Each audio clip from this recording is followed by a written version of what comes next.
Esta foto, mítica foto de la Bauhaus, bueno, antes aparecía nada más que el tema de la fecha y el nombre de la clase. Esta foto tiene un carácter mítico porque se ha tejido un montón de cosas alrededor de esta imagen.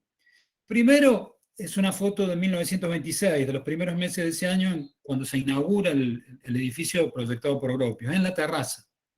Se ve que el edificio no estaba equipado ni demasiado terminado, mucho de la festichola de inauguración se hizo en los jardines y en la terraza. Tiene también un carácter ya más que mítico, místico, por esta disposición de Gropius central, con el sombrero que medio como que refuerza esa idea de eje, y tiene ni más ni menos que 6 discípulos a la derecha y 6 discípulos a la izquierda. Discípulos y discípulas, Guatagunta Stulzheim. Yo no me voy a acordar de todo porque no me los acuerdo. Este es Albert Shepherd, el que sigue es George Mook, el más petizo de todos es Molinage, este es Josh Schmidt, este no me acuerdo, la verdad que no me acuerdo, nunca me acuerdo. Bueno, este obviamente el del centro es Gropius, Marcel Breuer, Vasily Kandinsky, Paul Klee, Lionel Feininger, Gunther Stultz y el querido Oscar Schlemmer. Esa foto también tiene una presencia importante en la historia de la Bauhaus porque de algún modo se usó, digamos, yo la estoy usando, digamos, como para graficar o reflejar el apoyo que Gropius tenía de su cuerpo docente. Ese apoyo también se vio reflejado, tengamos en cuenta de que Gropius comenzó a ser director de la Bauhaus antes de cumplir los 40 años. Cuando él cumple los 40 años, yo no me acuerdo si en el 42 o 43, la verdad, en el 22 o en el 23, no me acuerdo si Gropius es de primeros años del 80, pero no me acuerdo exactamente de cuándo. Se le hace un regalo de ni más ni menos que un cartapacho, una carpeta con una serie de ilustraciones o cuadros hechos por muchos de los artistas que conforman esta foto también. Nosotros vamos a ver nada más que 3. Todo inspirado en esta foto, que es una foto de una transmisión de algún momento histórico, probablemente, me imagino yo, la verdad que no tengo el dato, podría haber sido o el final de una guerra, de la Primera Guerra, o algún otro momento, que se publicó en el periódico, en un periódico en Alemania. Esa foto se recupera y se pasa por el tamiz del arte de toda esta gente. Con todo eso se arma una carpeta y se le hace un regalo a Gropius de demostración de apoyo. Esta que estamos viendo es la de Molinage, bien abstracta, ¿verdad? Bien abstracta, no tanto como la de Klee que vamos a ver, pero bien abstracta. Esta foto también históricamente puede tener alguna referencia de nuestra parte porque era muy común, hasta la aparición de la televisión, que la gente se agolpara en la puerta de los edificios sede de, por ejemplo, un diario importante de la ciudad o alguna estación de radio, para recibir las noticias, fundamentalmente cuando los sucesos tenían así como una importancia capital. Para nosotros es difícil ubicarnos en eso, salvo en lo que podría ser hoy el resultado de una elección, por ejemplo, cuando se están contando los votos, por ejemplo. Este otro, por ejemplo, que es de Lionel Feininger, tiene un carácter mucho más, si se quiere, expresionista, teniendo en cuenta la vertiente artística de Feininger, aunque mucho más difuminado, bastante bello el tratamiento de la imagen. Y este último de Paul Klee, en donde ya claramente el nivel de abstracción es importantísimo, casi simbológicamente, desde el punto de vista simbológico, le digamos, casi medieval, porque la bocina cobra una importancia, el mensaje cobra una importancia dentro de la imagen que escapa a la perspectiva o a lo que literalmente podría haber mostrado la foto de manera original. Nada, puse los 3 colores primarios como fondo de la foto, si no se dieron cuenta, ya es tarde. Repasemos rápidamente, tenemos siempre presente la historia completa de la Bauhaus, más allá de que nos fijemos particularmente en un periodo concreto, pero a toda esta clasificación o esquema en donde tenemos en cuenta las sedes, los directores, los codirectores y los directores del Borkurs, le vamos a agregar, aparte de esta visión que estamos, como este recorte que estamos haciendo, le vamos a agregar una, sería quinta línea de tiempo, en donde vamos a ver qué vanguardias tuvieron peso de acuerdo al momento histórico de la Bauhaus, y ya lo hablamos, el expresionismo alemán sin ningún lugar a dudas tuvo una impronta capital hasta la exposición de 1923. Después se habla de que fue el neoplasticismo, la vanguardia como más presente, fundamentalmente a partir de los trabajos como, por ejemplo, el de Breuer en la Casa am Horn, y por la presencia de Theo van Doesburg que comentamos en la clase de la semana pasada en Weimar. El constructivismo ingresa luego, particularmente a partir de, sobre todo, la impronta de Moulin-Neige, pero en realidad eso es relativo. El constructivismo, como podemos ver y como hemos visto en clases anteriores, empieza a terciar en la Bauhaus desde mucho antes. Aquí podría incluirse, además, por ejemplo, esa foto de ese trabajo sobre el espacio que que Johannes Itten les hacía hacer a sus alumnos en el Borkurs, que era muy parecido a lo que pasaba en el Qutenz. Ya después vamos a ver, no sé si volvemos a ver este kiosco de Herbert Bayer. Si no lo volvemos a ver hoy o la clase que viene, ténganlo presente porque es una configuración bien constructivista, inclusive podría asociarse a la idea de un radiorato. Fíjense, está en dos idiomas representada la palabra periódico, porque está en italiano y también en alemán. Zeitungen es justamente la palabra que tiene que ver con periódico. 1925 es un año fundamental en la historia de la Bauhaus por muchas razones. Primero, porque es el año que sigue a 1924. Alguno me va a decir, profe, no diga obviedades. Durante 1924 hay un vacío en la historia de Bauhaus.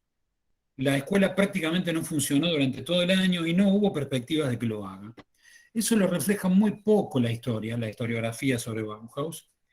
Es más, Gropius entró como en una profunda frustración, no llamemos depresión, pero sí frustración, que obligó a un grupo de profesores, de maestros de la escuela a ponerse en movimiento para poder recuperar la escuela, buscando financiamiento en otras vertientes.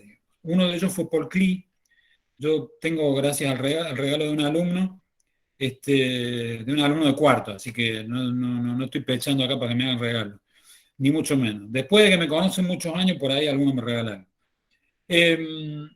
Y me regaló un libro justamente de Paul Klee, un bellísimo libro en donde pude rescatar una serie de cartas que él, una serie de epístolas, para usar una palabra que es mucho más linda. Contacto epistolar con su mujer, porque su esposa seguía viviendo en Múnich, si mal no me acuerdo, y él estaba o en Weimar o en Dessau. Luego, mientras estaba en Weimar, ella le cuenta que Gropius no tenía ya como demasiadas esperanzas de que la escuela funcionara, y le cuenta de que el Consejo de Maestros se va a mover y de hecho consigue el propio Consejo de Maestros la financiación en Dessau. Consigue esa financiación y Gropius, teniendo eh, esa financiación no solo para el funcionamiento de la escuela, sino para la construcción del edificio, recordemos que Dessau es comuna, ya no es una república como en Weimar, no sería como una provincia, sino una ciudad. Dessau también financia la construcción del nuevo edificio que Gropius proyecta y luego se va construyendo, y esta es una imagen de los primeros meses del funcionamiento, últimos meses de la obra. Lo que se puede ver acá desde arriba es como para que tengan una idea, este primer volumen de acá sería como un volumen administrativo y académico también, porque hay aulas más chicas, boxes. Todo este volumen que se ve acá tiene que ver con los talleres, con mucha iluminación. Este volumen que se ve bien retirado con la gente en la terraza, que es la foto esa famosa que apareció al principio y la tapa de esta clase, es la vivienda de estudiantes. ¿Cómo conecta Gropius a la vivienda de estudiantes con el edificio de los talleres con la cantina de la Bauhaus, que es lo que se ve acá. ¿Y cómo conecta los talleres con el edificio de aulas y administrativo, donde estaban los boxes de los profes y demás, de las y los profes, con la dirección? Este edificio puente que pasa sobre una calle pública es donde estaba justamente el edificio donde estaba la oficina. Desde el punto de vista arquitectónico es muy interesante eso porque remite a una posibilidad de control, hacia control en el buen sentido, digamos. Yo como director me llamo Walter Gropio, ojalá, y digo, necesito tener a la vista el funcionamiento de la escuela. Es como una especie de símbolo o de control simbólico, pero control al fin. La inauguración, como les dije, fue en los primeros meses de 1926. Por acá podemos ver, bueno, en realidad, si yo me remito a la invitación, dice noviembre de 1900, no, 25 de noviembre. Así que eso debe haber sido 1925. Probablemente, y acá también tenemos diciembre. Yo saqué el dato del Whitford, así que si tengo que preguntarme quién está equivocado, si Whitford o yo, pónganle la firma que el que se equivoca es el Aguirre. Bien, esta es la invitación a la fiesta de inauguración, espectacular desde el punto de vista gráfico, inmejorable, de Herbert Bayer. Herbert Bayer es uno de los también alumnos destacados de la escuela, que terminan luego transformándose en el maestro de lo que sería el taller de la imprenta. El edificio tenía una serie de características que ya hemos comentado, y sobre las afueras del terreno, una de las cosas que no aparece en esa foto aérea y que fue uno de los pabellones o digamos de las secciones que más tarde se llevó a construir fue la vivienda de maestros. Justamente la foto que se ve arriba a la derecha tiene que ver con la vivienda de maestros, en una foto ahí. Justamente se hizo una fiesta temática en la obra.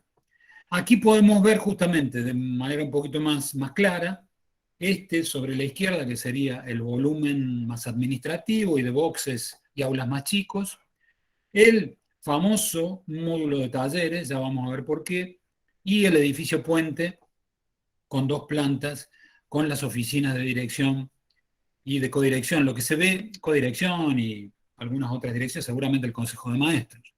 Ustedes van a decir, pero ahí se ven ambientes muy largos, que en realidad es el pasillo que está frente a las puertas. ¿Por qué les dije famoso bloque de talleres? Tenía una luz natural verdaderamente fabulosa y una resolución en cuanto a la carpintería y a la posibilidad de apertura bastante interesante porque estaba toda vinculada y como en tándem yo podía abrir varios paños simultáneamente, abrir o cerrar. Marcel Breuer es probablemente el diseñador más destacado de este periodo. Así como cuando hablábamos del 23, hablamos de, en el taller de cerámica, Theodor Vogler, Otto Lindig, en el telar Gunther Stultz, en la metalistería Marian Brandt. En el periodo de Dessau, probablemente los más destacados hayan sido Bayer, que ya lo nombramos, y Marcel Breuer, húngaro de nacimiento. En 1926 termina de cerrar un proyecto que él había comenzado en 1925, asistiendo a un congreso de diseño eh, en Holanda, se encuentra con la obra de este diseñador Mart Stam. Mart Stam, un diseñador también poco, lamentablemente recordado, reconocido por la historia, pero tuvo un papel fundamental en lo que fue el futuro del mobiliario de acero curvado.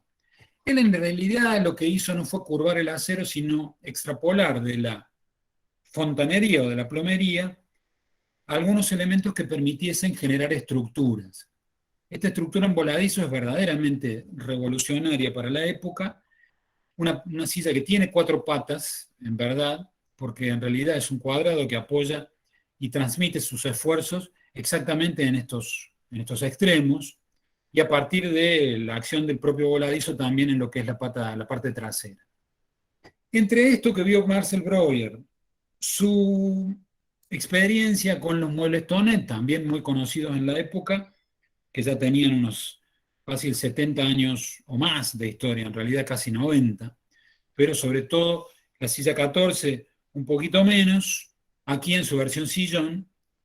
A esto se le suma una inspiración que Marcel Breuer tuvo, según cuenta la historia, por una bicicleta que se compró ahí para andar en la zona de Dessau, y mirando el manubrio dijo, los manubrios de bicicleta son curvados, ¿por qué entre lo que Marstan planteó y lo que se me ocurre con el manubrio nos hacemos curvar a los caños de acero para hacer estructura?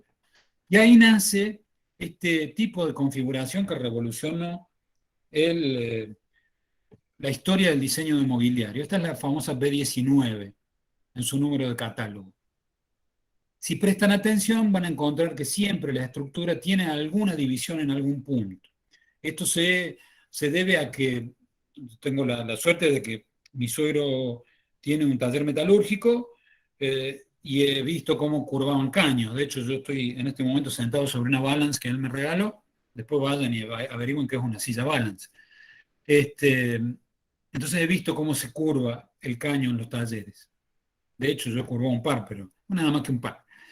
Es muy difícil acceder en una curvadora, en una dobladora de caño, a la tercera dimensión. Cuando yo paso de las curvas en dos dimensiones, como pueden ser en esta pieza, y entro en la tercera, solamente puedo hacer curvas de piezas muy chicas, porque ya empieza a enredárseme el caño en la maquinaria. Entonces, ¿qué se hace? Se despeja, se hace una estructura espejada y se le encamisa o se le mete un caño más chico que pueda solidarizar a la estructura o a las dos partes, que luego se terminan de cerrar estructuralmente justo a partir de estos marcos de madera que tienen que ver con el asiento y el respaldo. Ustedes dirán, pero eso tiene el esterillado propio o típico de la Tonet. Sí, porque la B19 fue parte del catálogo Tonet.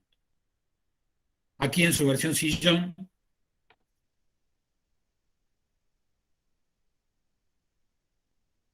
no con la división hay, no entiendo por qué sería un crimen.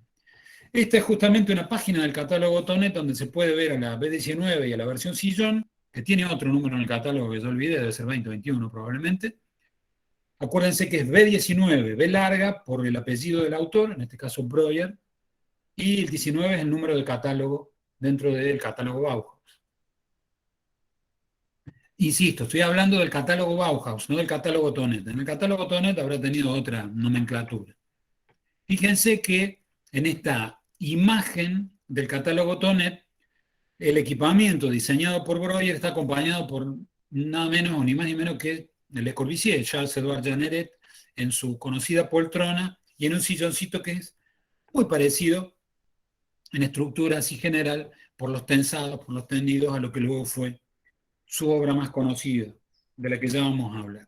Breuer también se ocupó de mucho del mobiliario del nuevo edificio, en este caso, lo que sería para nosotros el aula magna, o lo que sería el salón de actos que conectaba justamente, como les decía, a la zona de talleres con lo que sería detrás allá la cantina de la Bauhaus. Yo me olvidé de comentarles que justamente este espacio tenía esa función. Lo que pasa es que tenía solo esa función cuando era necesario montar, por ejemplo, alguna fiesta temática o algún acto más oficial. De hecho, este equipamiento iba anclado por pernos que eran extraíbles y se retiraba todo este equipamiento y quedaba todo este salón absolutamente abierto. Fíjense en las luminarias, modelo diseñado, como ya lo hablamos en clases anteriores, por Thomas Gerrit Rietveld, el holandés.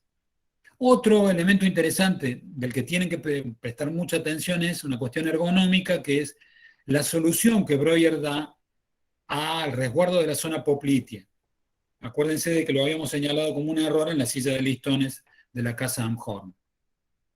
Esta es la cantina, el ambiente que veíamos por detrás, y uno de los objetos, de los elementos más tradicionales de ese espacio es el stool, el taburete, el banquito.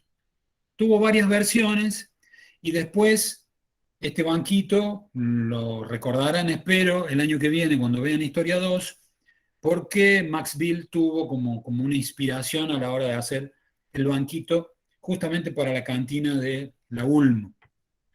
Acá sí se puede ver la división del caño con un par de remaches. Hay como muchas versiones del banquito que ya vamos a ir viendo con el tiempo. La cantina de la Bauhaus fue un lugar eh, también con cierta mitología, por lo que significó fundamentalmente en lo que tenía que ver con las fiestas temáticas y con que en toda institución educativa, el lugar donde uno come, donde se reúne, donde se distiende, es seguramente un lugar del recuerdo. Al Profe, menos yo, una de las una cosas que más pregunta. extraño de la facu es sentarme en el bar a charlar con mis amigos, mis amigas profes. Profe, ¿puedo hacer una pregunta? Hágala nomás. Eh, si Breuer había sido alumno de Van der Horst, que es neoplasticista, tipo, ¿por qué están curvados los muebles que hace, las sillas? Porque Breuer era, muy buena pregunta, ¿quién es? Francisco, no, Santiago. Santiago, yo siempre me los confundo, porque les conozco la voz, nomás si te viera la cara me confundiría, mato, no, mentira, ya me acordaría. No, tengo una memoria para, bien, para las voces y los nombres. Santiago, excelente la pregunta. Eso quiere decir que está muy atento a lo que tiene que ver con las herramientas de comunicación formal que va manejando cada diseñador a cada diseñador. Es muy importante eso para el diseño, así que muy buen futuro para usted, don Santiago. Gracias, Eh, profe. no, usted se lo merece. Pero tengan en cuenta, y mucho más en esta época, hoy vivimos una época en donde hay tantas expresiones de diseño que es muy difícil observar la innovación. En ese momento, en donde el diseño era tan conservador, la innovación era mucho más notable. Y para estas mentes tan despiertas, como Marian Brandt, como Stultz, como Breuer, veían algo que tenía que ver con innovación e inmediatamente lo adoptaban y lo transformaban en propuesta propia. De ahí viene la cosa. Pero está muy bien señalado. Gropius también proyecta la casa de maestros y si quieren ver, después fíjense en la película Lotte am Bauhaus porque está recuperada dos de las casas. Otras dos fueron demolidas, en algún caso esas casas eran compartidas, de hecho Klee, si mal no recuerdo, Klee y Kandinsky compartían casa, aparte de funciones por ahí en el taller, en el Borkus. Esta es del estudio BFM, una reinterpretación que se hizo cercano al centenario como para poder recuperar y restaurar las casas que faltaban. Como reinterpretación, bueno, a mí me gustaban más las originales. Fíjense acá Gropius en la terraza de las casas con invitados, con no sé, traje de baño, no sé, es una foto muy interesante, por eso la incluyo. Con visitas ahí, con un equipamiento bastante piola también, fíjense en la reposera con techito que tiene, si no la reconozco mal es Ise, que era muy bella mujer. Aquí Gropio en otra cholula foto con propia de una versión histórica de Indomables, con Manon. Manon era la hija del fruto del primer matrimonio de Gropius con Alma, con Alma Mahler. Bueno, Mahler en realidad era el apellido anterior, como no me acuerdo de su apellido, por eso lo digo. Y se fue un personaje muy importante en la historia de la Bauhaus. Eso habla bien para la época de el grado de inclusión que Gropius le daba. Lo que pasa es que la historia ha sido bastante amarreta, inclusive la historia relatada por el propio Gropius. Pero Ise, por ejemplo, es la responsable de uno de los libros más importantes de la historia de la Bauhaus, que es Alcances Integrales de la Arquitectura, del que yo he extractado algún par de cosas como para poner en la tapa.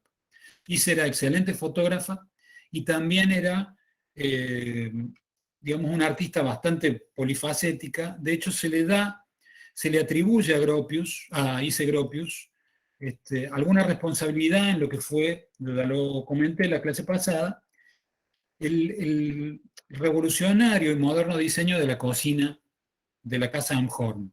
Eran muy pocos los casos en donde podía verse una cocina moderna como la que podemos disfrutar hoy en cualquier casa o departamento.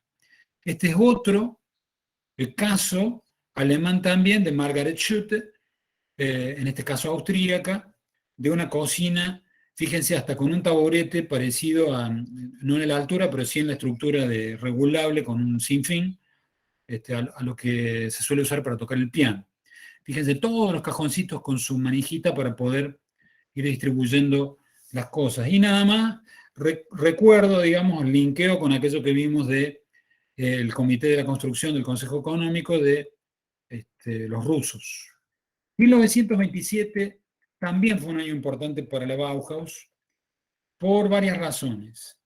Una de las más importantes es porque definitivamente se le da rango oficial al taller de arquitectura, frente al cual Gropius quiso poner a Mies van der Rohe, no quiso Mies, luego termina poniéndolo a Hans Meyer, y que es quien termina haciéndose cargo de la dirección de la escuela una vez Gropius renunciado. También es importante porque, al igual que lo que pasó en el QTEMAS, que se transformó en QTEM, en un instituto de menor rango, pero que fusionó los talleres de metalistería y de madera en un solo taller de mobiliario, Gropius también hace eso. Otro elemento que habla en favor de esta posibilidad de intercambio, de la que se habla poco, y que se hizo cargo de ese taller fue Marcel Breuer. Yo mucho tiempo pensé que este era Marcel Breuer, por no leer los epígrafes de las fotos por ahí, porque en realidad es un alumno, justamente en uno de esos boxes. Fíjense qué lindo box que tenían los alumnos en el edificio de eso. Las reglas T, miren el tamaño de las reglas T, por Dios. La más larga debe tener fácil 1,80 m, 1,50 m seguro. Mucha luz, muy lindo equipamiento, y lo muestro a este alumno porque está sentado sobre una de las sillas, para mí mejor resueltas de lo diseñado por Breuer en aquella época. Breuer empieza a trabajar con el caño curvado, como bien señalaba Santiago, a diferencia de lo que venía haciendo con tanta influencia de Theo van Doesburg y de Gerrit Rietveld. Esta es la silla que se terminó utilizando para el comedor en la casa de maestros. Cuando dice ahí entre paréntesis, en la foto anterior aparece Siegfried Gissenschlag. Bueno, yo no sé qué dije.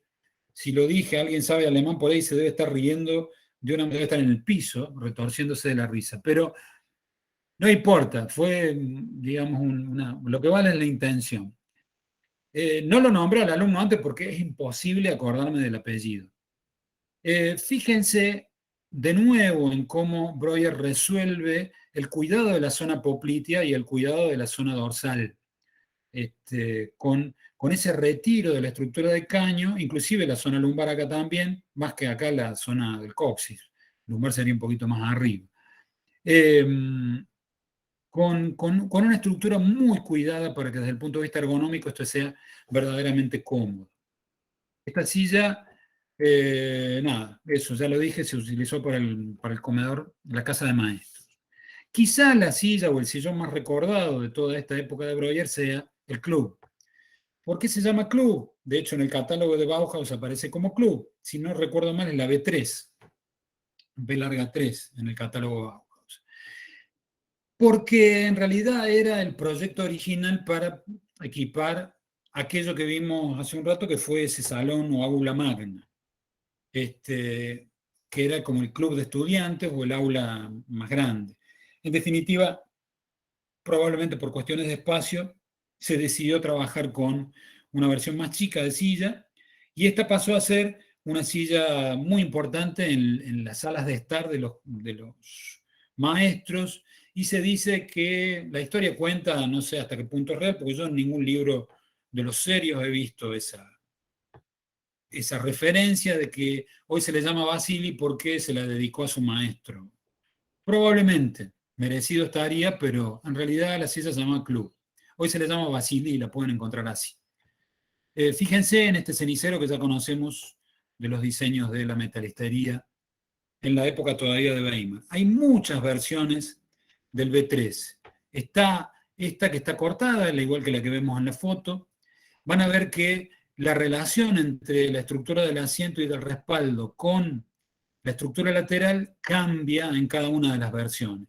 Inclusive hay otras en donde se cierra la estructura, como veíamos también recién en la silla del comedor o la casa de maestros. Como en este caso podemos ver que cierra la estructura por detrás, tiene, en vez de un refuerzo por el frente para cuidar justamente la zona poplitea, Breuer decide llevar ese refuerzo con otra pieza un poquito más atrás, una pieza más tensa, ¿no? Y se le agrega un refuerzo transversal que está evitando que las patas se abran. Eso no está presente en la mayoría de los casos y es un proceso que lleva a distintas pruebas de Breuer entre 1925, debería decir acá, lo que pasa es que la silla se conoce públicamente en 1926, y 1931. Si quieren más detalle de esto, aquellos que vivan en Córdoba, aquellas que vivan en Córdoba y se quieran acercar a la biblioteca, hay un libro especial, una edición especial de Taschen, perdón, solo para Marcel Breuer y su obra. Esta es una mítica foto, yo ya la mostré, o mostré otro ángulo, se presupone que podría ser o Ise Gropius o Lucía Moholy, como yo les mostraba, Ise era más flaquita, pero probablemente podía serlo. La verdad que no sé si, nunca se ha sabido bien quién es, cuál de las dos es de ellas. Hay una B4 muy interesante, también poco conocida, que figura en el catálogo, que era una versión plegable de este sillón, con unas referencias, unas resoluciones, unas respuestas estructurales muy, muy interesantes. Hay pequeños detalles como esta pequeña curva antes de terminar la pata en el piso, o este refuerzo trasero muy distinto del que tiene la B3 original, la no plegable. Esta silla comenzó a formar parte de muchos de los espacios de la escuela y luego se transformó en un clásico. De hecho, hoy, el otro día la veía en la serie esta, El Reino, la serie argentina, en alguna de las escenas. Muy buena serie, dicho sea de paso, y muy bien filmado, muy buena cinematografía. Este sillón, porque esta es la casa de Albers, este sillón fue justamente diseñado por Joseph Albers y tiene fíjense acá en una versión anterior, que no cierra en la estructura de madera, tiene como mucho parentesco con la Basílide o la Club de Kandinsky. En los ángulos, cómo ergonómicamente está resuelta, inclusive en el cierre, en el cuadrado, lo que podría ser la estructura lateral, en el caso de la Club, con el tensado, ¿no? Hermosa silla. Otro lindo diseño de esta época lo vamos a sacar a Don Basili, porque en realidad él no era lo importante acá. Vamos a volver, pobre. Este es Kandinsky y Nina, su mujer, su compañera, en su casa, en la casa de maestros. Nina le pide a Breuer el diseño de un taburete para el dormitorio. Eso termina, es muy común esto en diseño, cuando uno fundamentalmente en el diseño de mobiliario y particularmente en el de asientos, ya lo vimos con la B19 y su versión sillón, la misma 14 de Tonet. Es muy común que uno diseñe una pieza, diseñe un objeto e inmediatamente empiece a crecer en familia. Una familia de objetos que parten y que luego de este taburete se puede pasar a la silla o de la silla al taburete, no sé en este caso cuál de los dos fue primero. Se puede pasar a una silla, un sillón. Es muy común eso. Se empieza a jugar con los elementos y empiezan a aparecer nuevos miembros de esa familia, hijos, sobrinos, o vas a saber qué.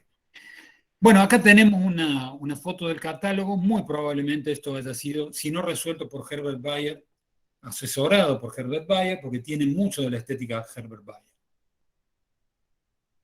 Acá una prueba más de que el sillón que la historia llama Basili en realidad se llamaba Club. Club, en este caso la palabra alemana para el sillón club, y fíjense en los catálogos aparecen todas las B largas porque son objetos diseñados en su mayoría por Breuer, salvo este en L, no sé si es de Liebenbeck o de quién, porque no tengo el dato, para lo que es la lámpara o para lo que es este armario. Acá también aparece la B4 y algunas características que tienen que ver con el peso. Esto está en algunos libros, particularmente en el Droste, si mal no recuerdo, así que de ahí pueden sacar algunos datos interesantes para lo que tiene que ver con los análisis que se vienen. Presten atención a este juego de taburetes y mesas, porque son las dos cosas al mismo tiempo, que Breuer trabajó con los colores primarios. Creo que lo vemos en una foto después. Acá estamos viendo, a ver si es así. Bueno, este es otro asiento de Breuer diseñado para Erwin Piscator, que era un empresario del espectáculo en Alemania. En realidad dueño de teatros y demás cosas. Y ahí aparecen las o mesitas o banquetas en colores. Y esta es justamente una foto de la silla en contexto. Acá en la oficina, ya no Irwin, ya me olvidé del nombre, Erwin, bueno, yo le dije Irwin en inglés, de Hildegardo, que no sé quién habrá sido don Hildegardo, o Hildegard, a Hildegard no sé cómo se dirá en alemán, pero seguramente un pariente a quien Breuer destinó también en 1927 ese sillón para oficina. El banco tubular tuvo, como les dije, como varias versiones del originalmente diseñado para la cantina, en este caso con el tendido y muy interesante, una muy interesante resolución de cierre estructural. Para todas estas estructuras, fundamentalmente en caño, hay que tratar de cerrar la estructura para poder evitar un colapso. Digamos. Mucho más cuando yo no tengo una tabla fija o tabla rígida, sino que tengo un tensado. Entonces, con dos varillas y en este caso una tuerca, que no recuerdo el nombre técnico de esta, que son las largas, que tienen una doble rosca para poder ajustar justamente esta silla, este taburete. Hay otras soluciones diferentes como esta de un inserto, que seguramente sería en madera, que permite, esto se usó mucho para la club, que permite perforar el caño y sujetar lo que sería este lateral a lo que sería la parte de la estructura principal a través de justamente un tornillo que lleva en ese inserto de madera un inserto de una tuerca, digamos. Un inserto metálico, podría ser una tuerca o un cilindro roscado, José, lo que fuera. Sí, diga.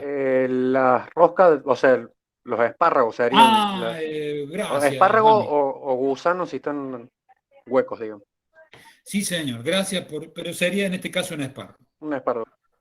Profe, Este, ¿estaban lo que, pintadas las uniones anteriores? ¿Cómo? Estaban pintadas la de la silla anterior. La anterior. ¿Si pintada la foto?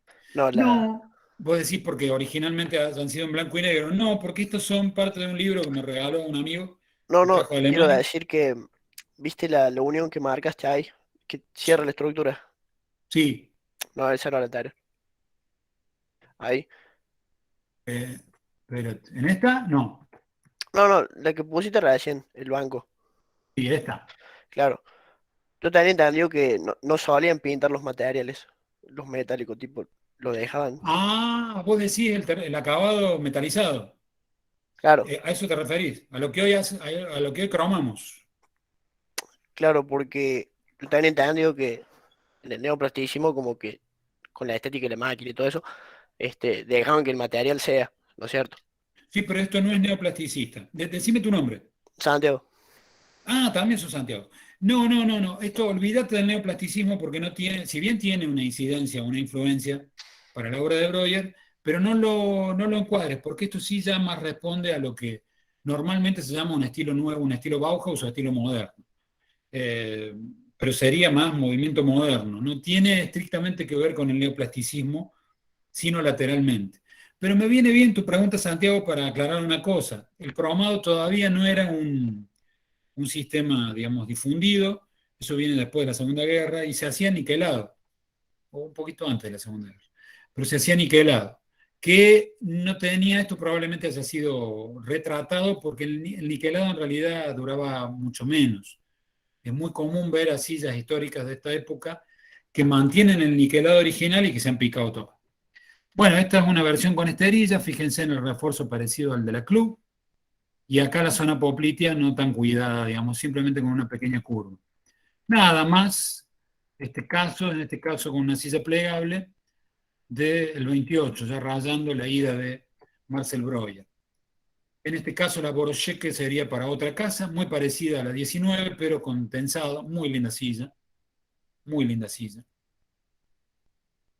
Bueno, vamos a tirarnos para... Iba a contar una anécdota personal con esto. Cuando uno se cree que inventó la pólvora, yo cuando conocí el mueble curvado dije, bueno, acá hay una versión simple, voy a hacer una silla así, y cuando le hice, cuando yo no conocía nada de historia, y por supuesto a Breuer se le ocurrió mucho antes.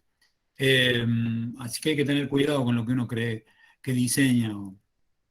Probablemente me haya quedado en la memoria a partir de alguna clase de historia en la facultad. Este señor que vemos acá es al mencionado Herbert Bayer. Recuerden el autorretrato de Ise Gropius que aparecía con espejos como al infinito, muy borgiana la imagen. Borges era un niño todavía, un joven, en realidad un joven, veinteañero por ahí. Pero este Herbert Bayer en otro surrealista autorretrato, seguramente trabajado luego con una hábil... no me sale efecto, como para realmente impresionar, ¿no? Bastante piola. Él es el propio fotógrafo, esto ya para 1932. ¿Por qué lo ponemos a Herbert Bayer acá? Acá recuperamos esta especie de radiobarato. Era un kiosco de revistas. Con muchos, ahí como señala Santiago, con Breuer y cómo se va abriendo del neoplasticismo, acá vemos como una especie de linda mezcla, ¿no? Algunos elementos neoplasticistas, porque los constructivistas no usaban el azul prácticamente, lo usaban muy poco, ellos usaban mucho el rojo, el amarillo y el negro, y el blanco, obviamente. Si uno encuentra ya los colores primarios completos en toda su gama, rojo, azul y amarillo, seguramente ahí hay una influencia, una incidencia neoplasticista mucho mayor. Tendría que ver en alemán, porque es una palabra compuesta, ¿qué tiene que ver el Sei? Porque Zeitung, como les decía, es periódico. Y como les decía también al principio de la clase, esto tiene como una configuración muy radiorata. El taller de imprenta en principio estaba como capitaneado por Molinage con digamos, con la ayuda, con el auxilio, como maestro auxiliar de Herbert Bayer, que luego termina de hacerse cargo finalmente en 1928, una vez que Molinage se va de la escuela. Hay dos casos acá, uno muy interesante de tapa de libro, diseñado por Molinage, para lo que fueron los libros de la Bauhaus. Los libros fueron un material de mucha importancia, de hecho, mucho de lo escrito por los referentes, por las referentes de la Bauhaus, se guarda gracias a esos libros.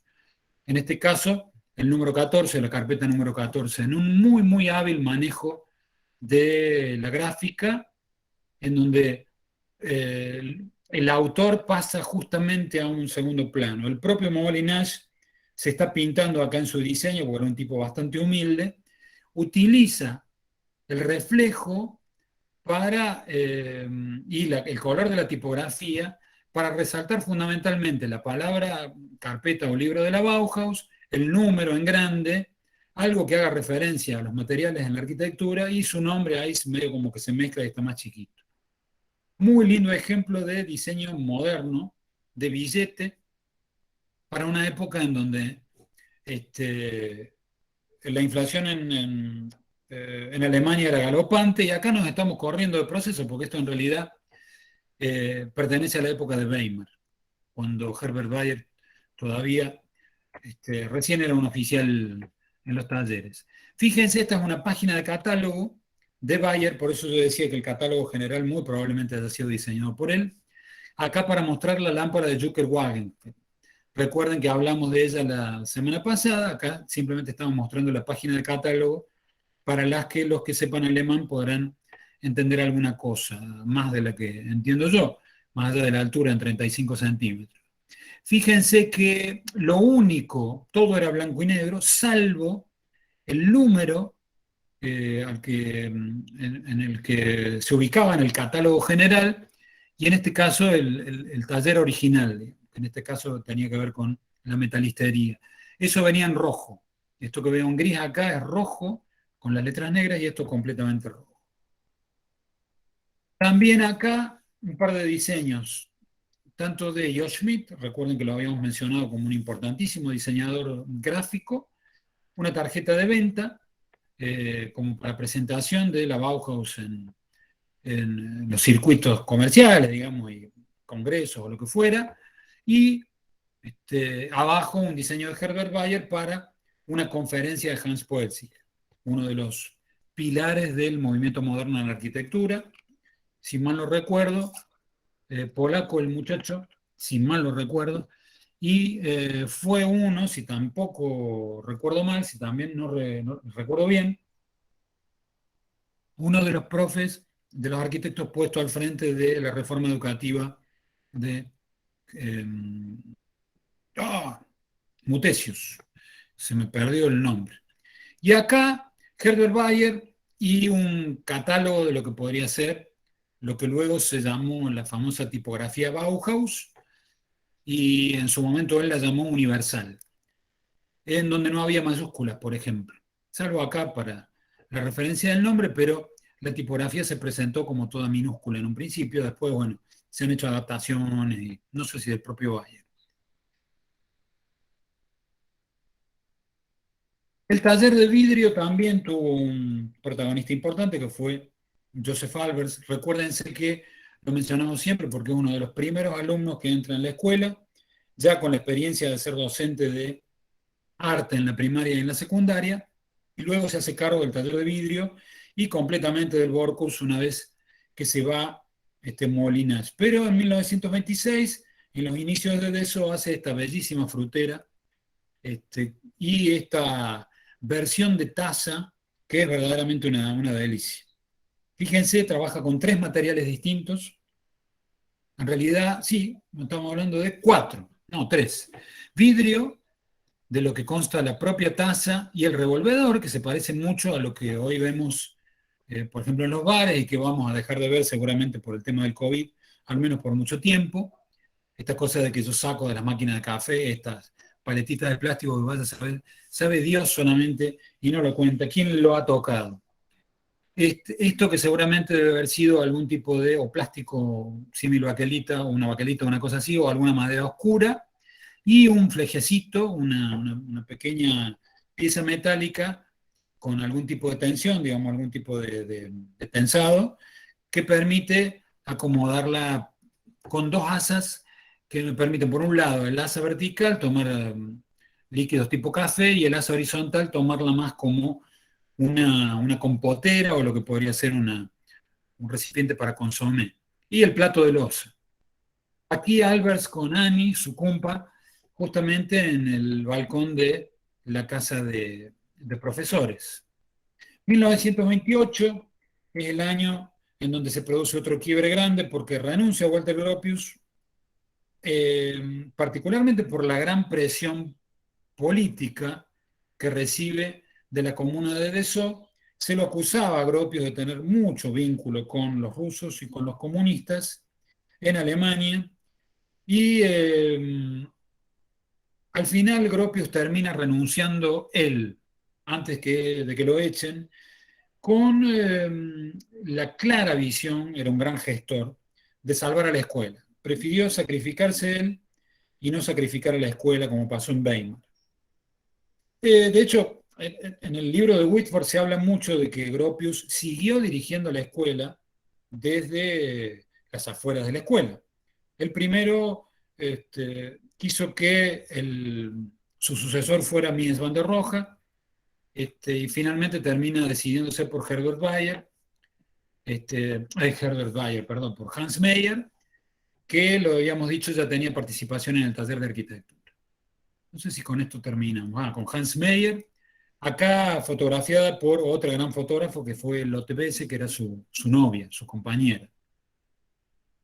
Acá Lotte Besse, justamente la novia de Hans Meyer, como alumna. El fotógrafo es desconocido, esta foto es del 28, y el que aparece ahí, medio sonceando ahí, va a aparecer como si fueran una selfie, como si fueran las cámaras de la tele ahí en la calle, que aparecen siempre los que están saludando atrás. Un H, que no sé si será Hans o vaya a saber qué, Schultz, que será un compañero de Lotte. Una hermosa mirada con un muy simpático flequillo, ¿no? Fíjense, ya que estamos acá, porque este es uno de los ambientes típicos que habíamos mostrado con ese alumno con apellido raro, con la silla de Breuer, estamos hablando de otro espacio en donde se puede ver esta que es una interesantísima versión de banqueta, digamos, con lo que sería muy probablemente una placa, yo supongo de madera por la tecnología de la época, aunque acá tienen algunos insertos metálicos, pero evidentemente estaba montada sobre una estructura de lineal o filar de caño que me permitía ir corriendo esta banqueta a lo largo de la pared para poder ubicarla en lo que fuera, a no ser que sea un radiador. Pero no creo que sea un radiador, primero porque tenemos los radiadores atrás y segundo porque tiene apoyados papeles, lo que sería una especie de suicidio eso. Debe haber sido seguramente una banqueta. Esa foto de lote la ponemos ahí para linkear con la clase que viene. Las recomendaciones bibliográficas son las mismas porque estamos hablando del mismo tema. Y nada. Quizá el más conocido de los libros sea este de la Droste. A mí me gusta mucho el Droste, pero me gusta mucho más el Frank Whitford. En la contratapa, más del linkeo con la clase que viene. Está Joseph Albers con el Borkus. Yo porque tengo tantas.